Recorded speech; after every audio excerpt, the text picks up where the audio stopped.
మన రక్షకుడైన యేసుక్రీస్తు నామమున అందరికీ వందనాలండి. ఈరోజు దేవుని మాటలు దినవృత్తాంతములు 2వ గ్రంథము 6వ అధ్యాయం 41వ వచనం. నీ భక్తులు నీ మేలును బట్టి సంతోషింతురుగాక. ఆమేన్. ప్రియమైన దేవుని బిడ్డలారా,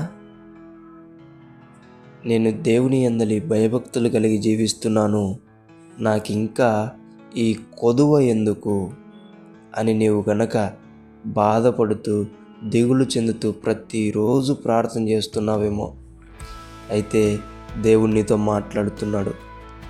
నీవు ఆయన భక్తునివి.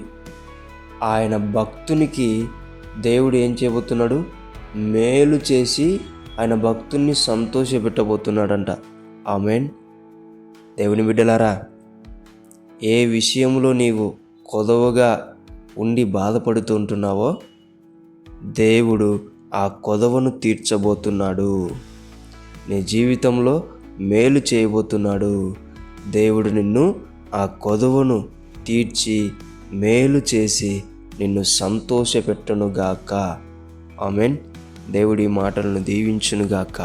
ప్రార్థించుకుందాం. దేవా, మీకు వందనాలు, స్తోత్రాలయ్యా. నీ భక్తులను నువ్వు ఎన్నటికీ మరిచిపోలేని దేవుడివయ్యా.